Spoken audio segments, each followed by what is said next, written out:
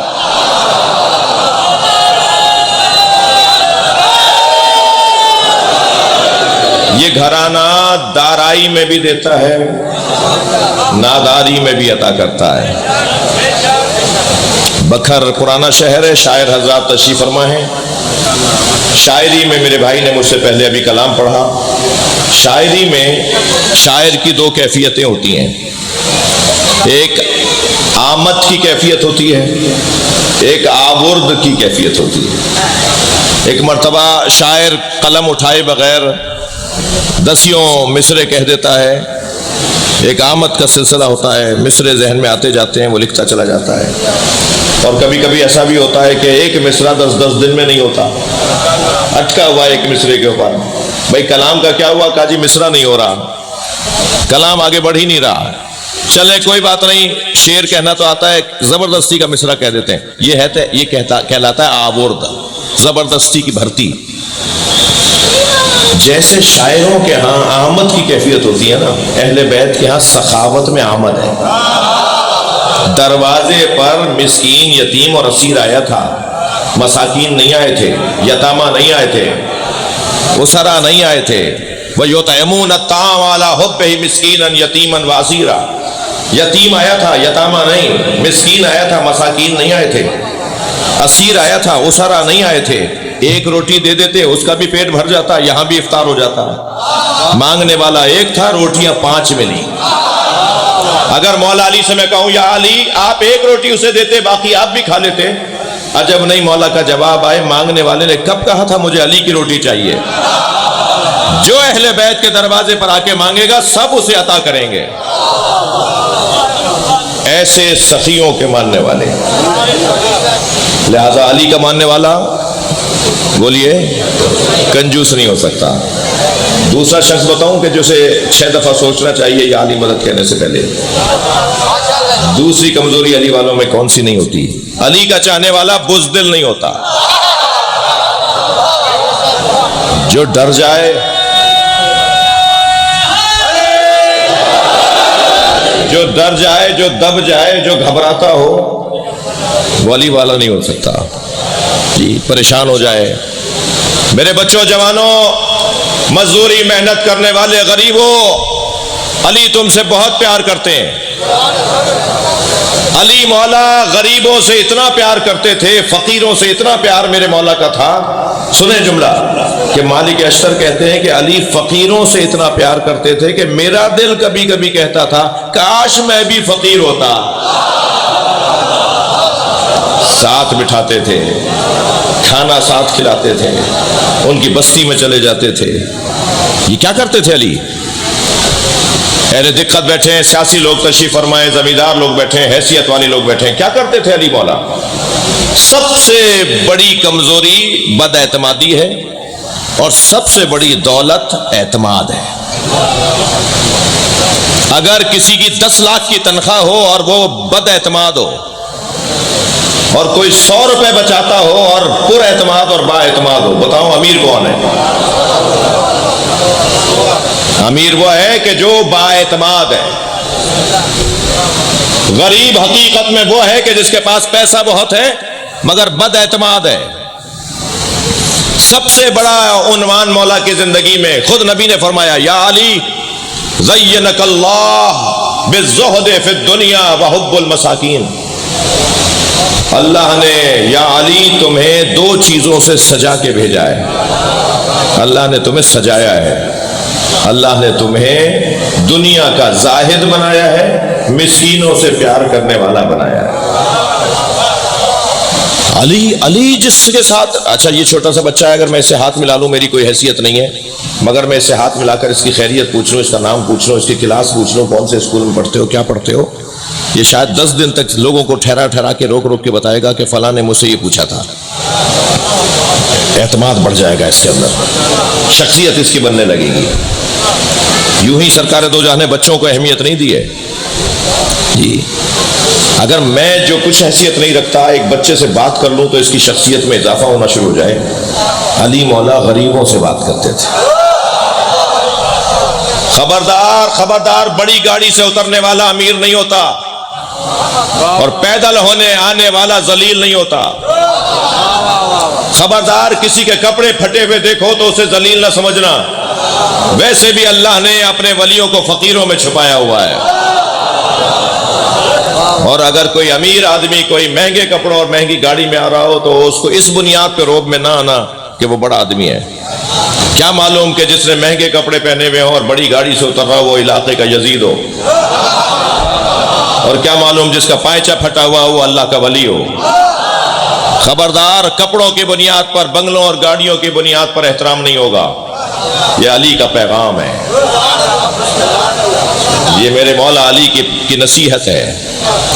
بے احترامی تو ہمیں کسی جانور کی بھی نہیں کرنی۔ میں ہرگز بے احترامی سکھانے کے لیے ممبر پہ نہیں بیٹھا، کسی جانور کی بھی بے احترامی نہیں کرنی ہے۔ ایک شخص امام حسن کے سامنے ایک بکری کو اس نے پتھر مارا، مولا کے سامنے ایک بکری کو اس نے پتھر مارا، بکری ڈر کر بھاگی، مولا نے 3 دن اس سے بات نہیں کی۔ تم نے ایک جانور کو ڈرایا ہے۔ بے احترامی تو جانور کی بھی نہیں کرنی، لہذا کسی پیسے والے کی بھی نہیں کرنی، غریب کی بھی نہیں کرنی۔ مگر سب سے بڑی بات معاشرے کے اندر تعداد کن کی زیادہ ہے، مجھے یہ بتائیے۔ متوسط بھی نہیں، متوسط سے نیچے کا طبقہ معاشرے میں زیادہ ہے۔ میں انہیں مد نظر رکھ کر بات کروں یا 5% کو مد نظر رکھ کے ہمیں بات کرنی ہوگی؟ ہمیں انہیں مد نظر رکھ کے بات کرنی ہوگی کہ جن کا زیادہ کثرت سے جن کی تعداد ہے۔ مجھے معاف کیجیے گا، بہت بری بلا ہے جسے پیسہ کہا جاتا ہے۔ یہ تو جیسے جیسے بڑھنے لگتا ہے میں ماتمی حلقے سے نکل کر کنارے پہ کھڑے ہو کے آہستہ آہستہ ماتم کرتا ہوں۔ جیسے یہ پیسہ بڑھنے لگتا ہے تو میں تو نماز جماعت بھی چھوڑ دیتا ہوں۔ جیسے جیسے میرا گریڈ بڑھنے لگتا ہے، میرا پیسہ بڑھنے لگتا ہے، میں نماز جمعہ میں بھی نہیں آتا۔ جیسے جیسے میرا پیسہ بڑھنے لگتا ہے میں پورا جلوس بھی نہیں کرتا، آدھے جلوس میں سے واپس آ جاتا ہوں۔ جیسے جیسے میرا پیسہ بڑھنے لگتا ہے مجھے ماتمیوں کے عیب نظر آنے لگتے ہیں، مجھے اپنی قوم کے عیب نظر آنے لگتے ہیں۔ شیعہ تو ویسے ہے، شیعہ تو ویسے ہے، تم 10 سال پہلے ایسے ہی تھے، آج پیسہ بڑھ گیا ہے تو تمہیں عیب نظر آ رہے ہیں۔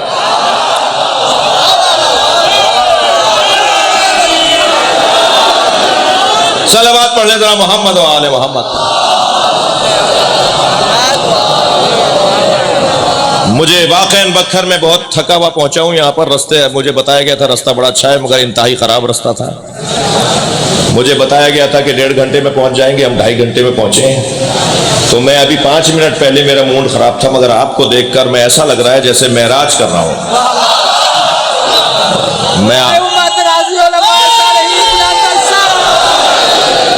آپ کا شوق، آپ کا ذوق، آپ کا اہل بیت سے پیار، آپ کا اس ذکر سے عشق، ناراض تو نہیں ہو رہے میری باتوں سے؟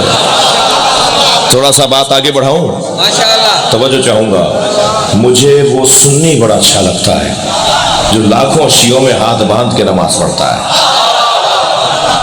بھائی بولیے، بات کیجئے تھوڑا۔ کربلا میں، مشہد میں، نجف میں لاکھوں۔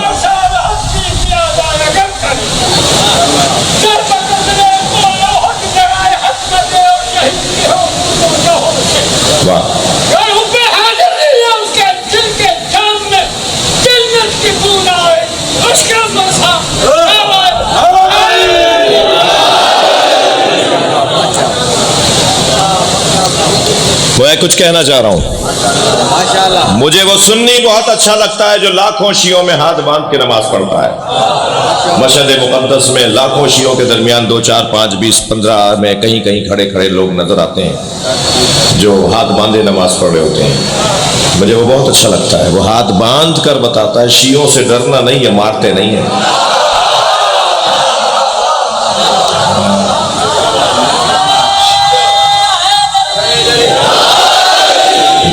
دوسرا پیغام وہ یہ دیتا ہے کہ جو دین میں نے سمجھا ہے اس پہ عمل کرنے کی جرت بھی رکھتا ہوں.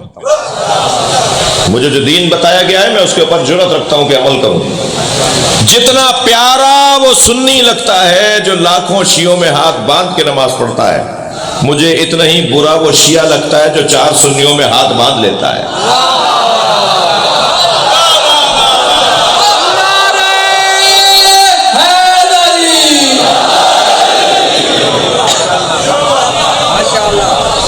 ہمارے زمیندار، ہمارے چودھری، ہمارے وڈیرے، ہمارے افسران، ہمارے ڈائریکٹرز، ہمارے پولیٹیشنز، ہمارے وزراء، ہمارے سیکریٹریز، ہمارے ججز جب چاہتے ہیں ہاتھ باندھ لیتے ہیں. شرمندہ ہو کہ علی کو مانتے ہو؟ سینہ چوڑا کر کے کہو علی والا ہوں.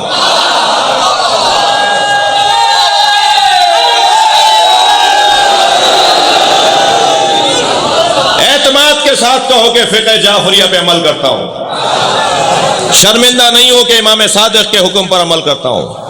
مجھے فخر ہے کہ میں امام صادق کے فقہ پر عمل کرتا ہوں.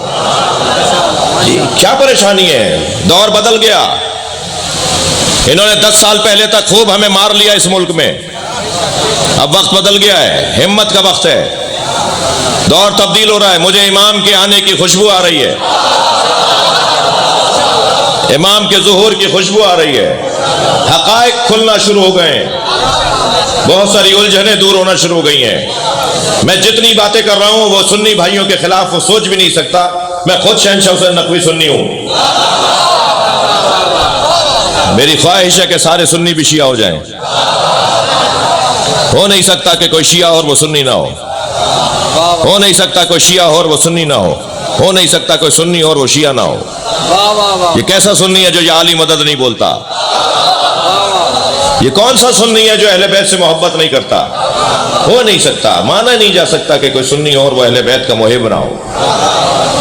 بات سنی شیعہ کی نہیں کر رہا، مگر میں شیعوں کو اعتماد دینے کی بات بھی کر رہا ہوں. ان بچوں اور جوانوں کو میری طرف توجہ کریں گے. بچوں کا مجلس میں لانا بھی ضروری ہے اور ان کو کنٹرول کرنا بھی ضروری ہے. اور جو لے کر آئے نا وہ اپنے ساتھ ہی بٹھائے انہیں. وہ لانے کے بعد بھول نہیں جائے کہ بچہ میرے ساتھ آیا تھا. ایک صلوات پڑھ لیں ذرا نبی کی ذات پر. بات آگے جائے. پہلا شخص کنجوس کبھی علی والا نہیں ہوتا. ماشاءاللہ بکھر ماشاءاللہ. دوسرا بزدل علی والا نہیں ہوتا. تیسرا شخص کا نام بتاؤں؟ تنگ نظر، گھٹا ہوا دماغ، چھوٹے ذہن والا، بات بات میں لڑنے والا، چھوٹی چھوٹی باتوں پہ تعلقات توڑنے والا. وہ سنی ہے، وہ شیعہ ہے. وہ شیعوں میں وہ فلاں ہے نہ ہے اور فلانا ہے. پھر سیدوں میں وہ زیدی ہے اور وہ نقوی ہے اور وہ بخاری ہے اور وہ کاظمی ہے اور وہ اولوس علاقے کا ہے اور وہ زبان بولتا ہے. یہ تنگ نظری چھوٹی چھوٹی باتوں پر. اس نے مجھے سلام نہیں کیا تھا، میں شادی میں نہیں بلاؤں گا. میں نقوی ہوں، انہوں نے مجھے زیدی لکھ دیا تھا، میرا نام بگاڑ دیا، میں ان کے گھر ہی نہیں جاؤں گا. چھوٹی چھوٹی باتوں پہ لڑنے والا، تنگ نظری کا شکار، نفرت کرنے والا، چھوٹی باتوں پر بڑی بڑی غلط فیصلے لینے والا علی والا نہیں ہوتا. تھکے نہیں ہیں تو میں مثال دوں. میرے مولا علی کا یہ جملہ، میرے مولا علی کا یہ فقرہ معمولاً وسعت علم علی پر ہم دلیل کے طور پر بیان کرتے ہیں. فرمایا لو سنیت لی الوسادہ، اگر میرے لیے مسند قضاوت کو بچھا دیا جائے، علی کہہ رہے ہیں لو سنیت لی الوسادہ لفتحت اہل تورات بتوراتہم، تو میں تورات والوں کے فیصلے تورات کے مطابق کروں گا. وَأَهْلَ انجیل بِانجیلہم، اور انجیل والوں کے فیصلے انجیل کے مطابق کروں گا. زبور والوں کے فیصلے زبور کے مطابق کروں گا. قرآن والوں کے فیصلے قرآن کے مطابق کروں گا. اور تورات زبور انجیل قرآن پکار کے کہیں گے جو فیصلہ علی کا ہے وہی ہمارا ہے۔ نعرہ حیدری، نعرہ حیدری۔ ماشاءاللہ، یہ جہاں مولا کے علم کی وسعت پر مولا کا فرمان دلیل ہے کہ علی مولا تورات زبور انجیل قرآن تمام آسمانی کتابوں کے عالم ہیں، وہاں وسعت علم کے ساتھ وسعت قلب علی پر بھی دلیل ہے۔ فرما دیتے انجیل منسوخ ہو گئی ہے، میں عیسائیوں کے فیصلے نہیں کروں گا۔ فرما دیتے تورات منسوخ ہو گئی ہے، میں یہودیوں کے فیصلے نہیں کروں گا۔ مگر علی عیسائیوں کو جینے کا موقع دے رہے ہیں، اپنا دروازہ یہودیوں کے لیے کھول رہے ہیں۔ مولا کے دروازے پر آنے والا سب وہ نہیں تھے کہ جو چاہتے تھے، مولا کے مخالف بھی مولا کے گھر آتے تھے۔ یہ ہے حسن علی کا۔ لہذا علی کے چاہنے والے اپنے ذہن کو ذرا وسیع کریں گے۔ میں بچوں جوانوں سے بات کر رہا ہوں، بزرگ مجھ سے ناراض نہ ہوں، تنگ نظری سے باہر آئیں گے، سب سے پیار کریں گے۔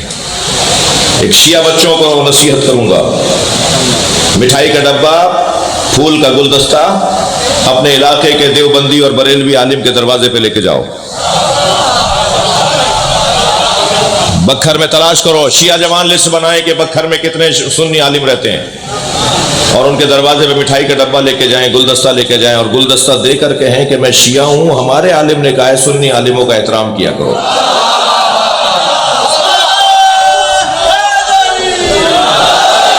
میں کہتا ہوں اگر آپ نے ایک سال یہ پریکٹس کر لی نا، اور ہر شہر میں، ظاہر میں بکھر میں مجلس ضرور پڑھ رہا ہوں مگر بکھر کے لیے نہیں پڑھ رہا، اگر ہر شہر میں یہ پریکٹس ہو گئی تو آپ دیکھیے گا رنگ ہی بدل جائے گا۔ سارا مسئلہ دور رہنے سے ہے، آپ ذرا قریب جا کے بیٹھیے، ماتم سمجھ میں آ جائے گا، صلوات سمجھ میں آ جائے گی، علیہ السلام بولنا سمجھ میں آ جائے گا، کالے کپڑے پہننا سمجھ میں آ جائے گا، ہاتھ کھول کے نماز پڑھنا سمجھ میں آ جائے گا، سجدہ کیوں رکھتے ہیں سمجھ میں آ جائے گا۔ کوئی کام آپ قرآن و سنت کے خلاف نہیں کرتے، بس بات پہنچا نہیں پائے۔ ہم نے ابھی بات پہنچائی نہیں ہے، اپنا مقدمہ لڑا نہیں ہے۔ گفتگو ہوگی، ملاقاتیں ہوں گی، مسئلے حل ہونا شروع ہو جائیں گے۔ اب ذرا تسلی دیجئے کہ مجلس شروع کروں۔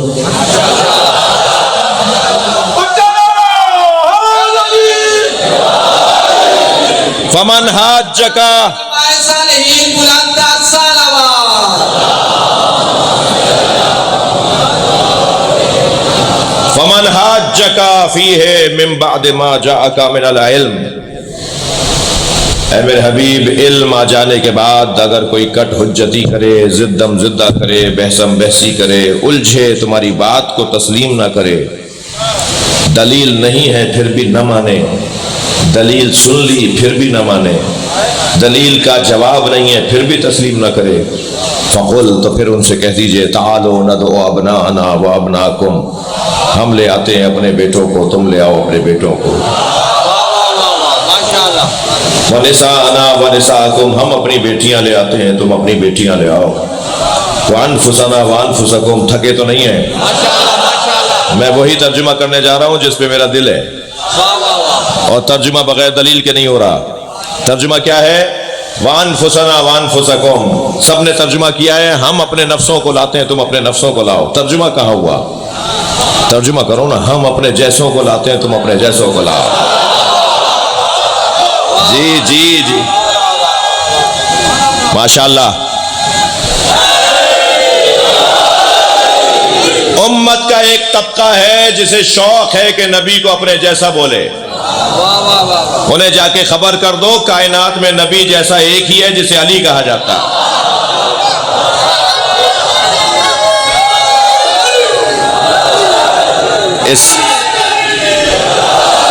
اس کائنات میں بس ایک ہی وجود ہے جو نبی جیسا ہے، اور وہ مولا علی کی ذات ہے۔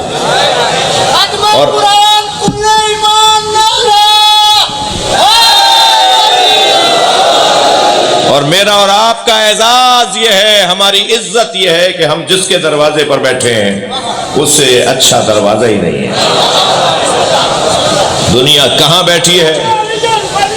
ادھر منہ کر کے انہیں تو میرے اللہ اب تو اس طرح پھر دے جس طرح علی پھرتا ہے. بھائی ان کی طرف سے کوئی اور نعرہ لگا دے کرتا ہے.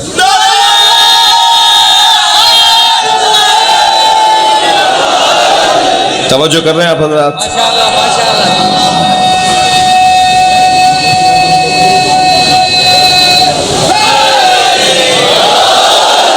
کائنات میں اگر نبی جیسا کوئی ہے تو وہ صرف مولا علی کی ذات. ہاں نبی کے علاوہ علی کے علاوہ کوئی ایک جیسا نہیں ہے. یا علی تم دنیا میں اور آخرت میں میرے بھائی ہو. انا و علی من نور واحد، میں اور علی ایک نور کے دو ٹکڑے ہیں. بھائی بولیے تو میں فضائل پڑھوں. ماشاءاللہ. میں اور علی ایک نور، میں اور علی انا و علی من نور واحد، میں اور علی ایک نور سے دو ہیں. اور نبی کو توڑ کر، نبی کا ٹکڑا کر کے، نبی کے نور کا شگافتہ کر کے علی کو بنایا ہے. علی نبی کا جز ہے، نبی علی کا جز ہے، اور جو جز ہو جائے وہ جز کا محتاج ہوتا ہے، اور جو محتاج ہو وہ اللہ نہیں ہوتا.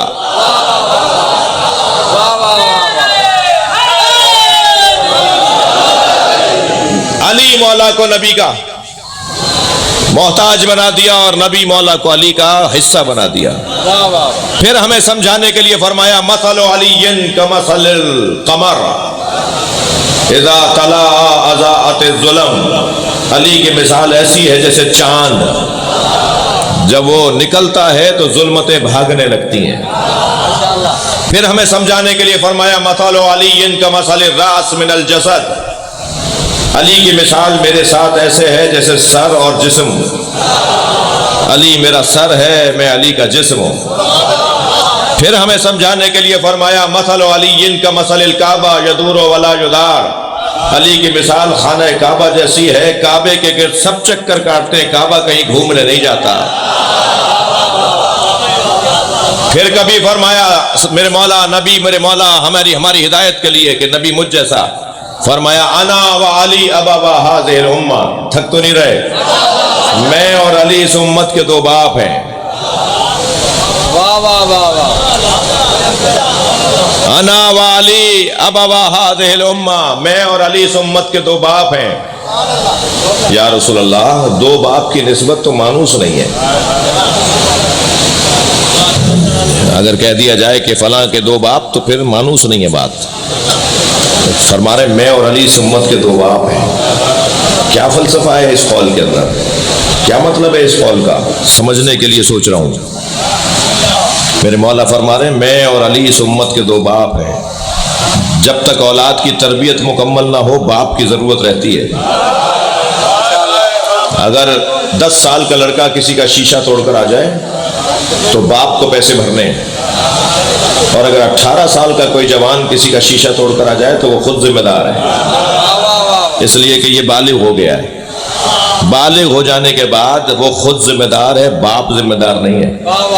جی بالغ ہونے کے بعد، اولاد کے بالغ ہونے کے بعد ماں باپ ذمہ دار نہیں ہے، وہ خود ذمہ دار ہے. جب 18 سال کے لڑکے کا باپ ذمہ دار نہیں ہے، تھکے تو نہیں ہے بات کروں، جب 18 سال کے لڑکے کا باپ ذمہ دار نہیں ہے تو 1400 سال پہلے اگر کوفے والے کالے کپڑے پہنتے تھے تو ہم ان کے ذمہ دار کیوں ہیں؟ ہمارا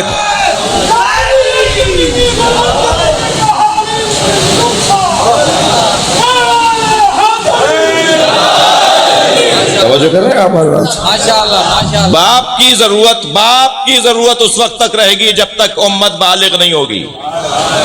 سرکار کی 23 برس کی نبوی زندگی میں امت بالغ نہیں ہوئی.